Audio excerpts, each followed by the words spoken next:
Terima kasih Anda masih bersama kami. Bagi Anda yang baru saja bergabung, kami hadirkan kembali 3 berita utama hari ini.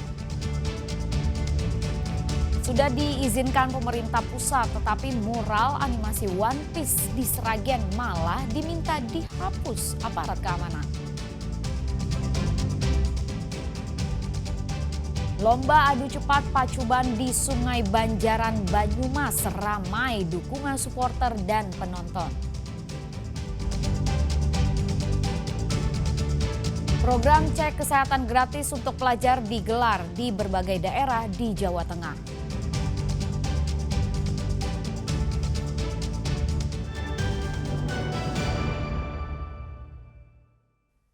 Mural animasi One Piece yang dibuat sekelompok anak muda di Sragen untuk memeriahkan HUT ke-80 RI diminta dihapus dengan pengawasan aparat keamanan. Mengapa mural ini harus dihapus? Berikut liputannya.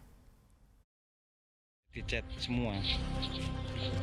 Di perempatan Jalan Desa Jurangjero, Sragen, mural bergambar simbol bajak laut Jolly Roger dalam komik asal Jepang, One Piece, dihapus dengan menggunakan cat putih.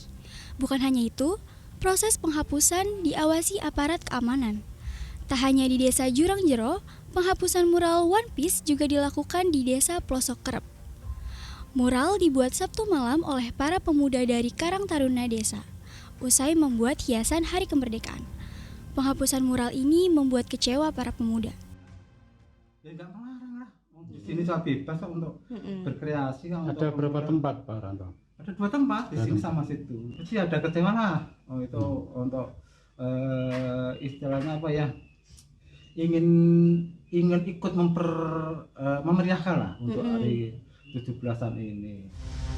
Penghapusan mural di desa ini sudah diketahui Bupati Sragen yang meyakini para pembuat mural cinta merah putih. Hanya saja penempatan mural dinilai tidak tepat.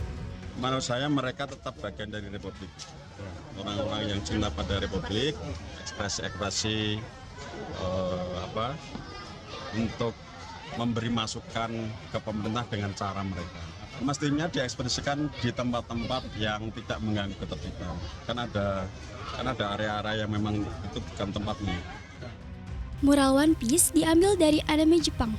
Simbol dari cerita fiktif ini memiliki filosofi, harapan, dan perlawanan dari mereka yang tertindas. Heri Prasetyo melaporkan dari Sragen.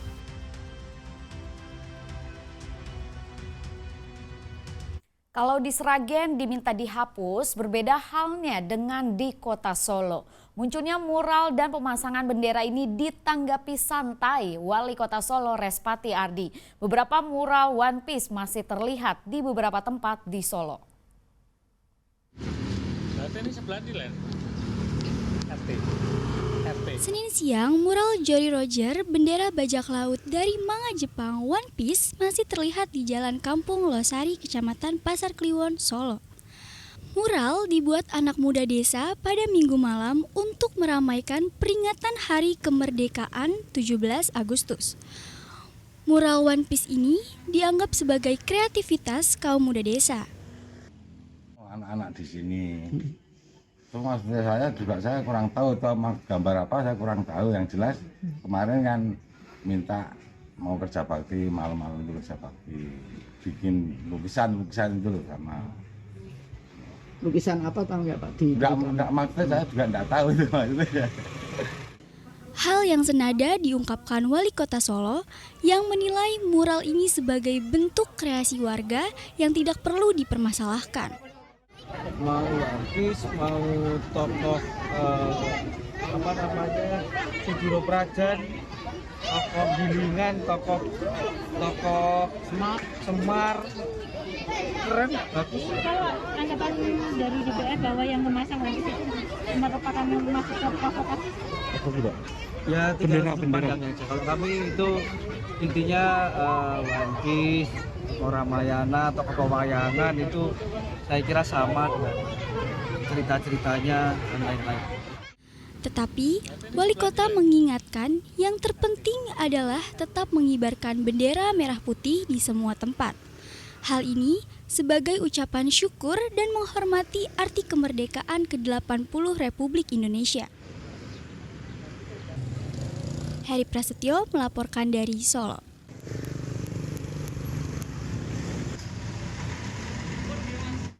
Lalu bagaimana pemerintah menanggapi maraknya pengibaran bendera One Piece atau mural gambar One Piece? Apakah harus dibilang atau dibiarkan saja? Kami tanyakan hal ini pada Menteri Sekretaris Negara Prasetyo Hadi. Menodai merah putih, nah ini gimana melihatnya? Yang pertama, sebagaimana tadi juga sudah disampaikan bahwa kalau berkenaan dengan kreativitas dari kawan-kawan komunitas-komunitas, tentu itu sebagai sebuah kebebasan berekspresi dan tidak ada masalah gitu.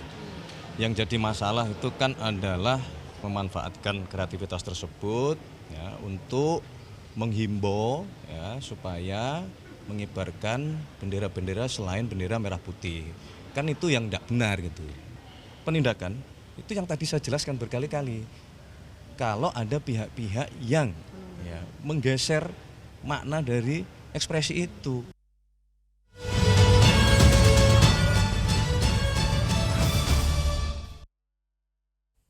Sambut Hari Kemerdekaan Republik Indonesia, masyarakat Desa Tarubasan, Klaten membentangkan bendera merah putih raksasa.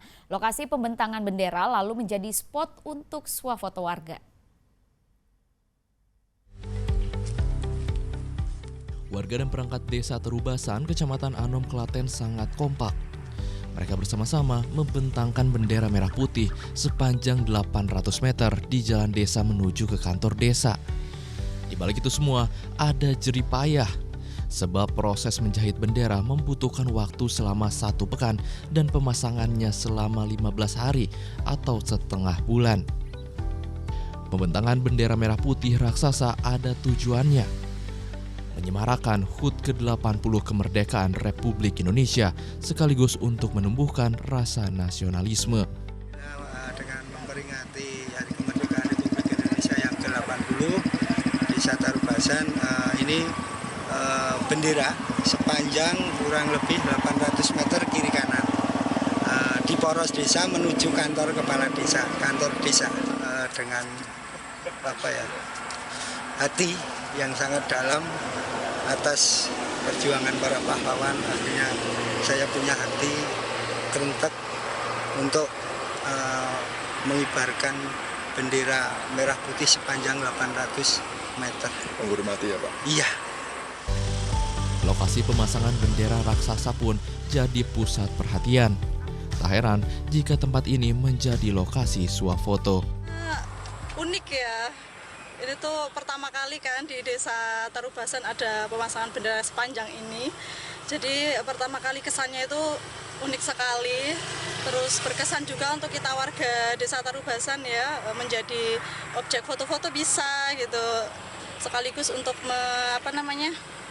mengapresiasikan nasionalisme kita terhadap negara kita Indonesia. Bendera raksasa akan dibiarkan terus membentang hingga berakhirnya bulan Agustus. Krisna Agung melaporkan dari Kabupaten Klaten. Sementara itu, warga Banyumas mengisi agenda 17-an dengan lomba pacu alur di sungai. Berbeda dari tahun sebelumnya, lomba kali ini memakai ban dalam kendaraan. Sulitnya menaiki ban buat supporter semakin heboh.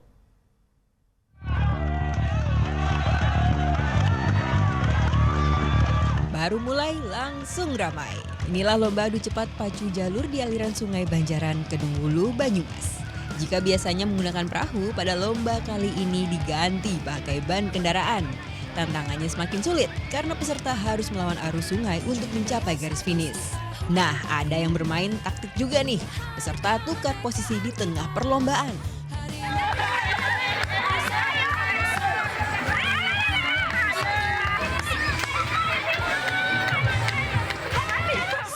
Aksi ini semakin membuat heboh penonton karena jarak peserta semakin mepet. Dan yang mencuri perhatian tentu supporternya. Ada yang bawa alat lengkap,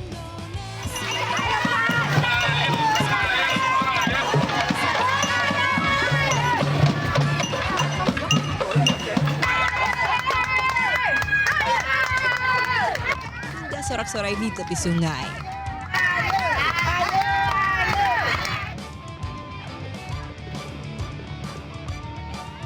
Bahkan para supporter ini lebih heboh dari para peserta saat pengumuman juara lomba.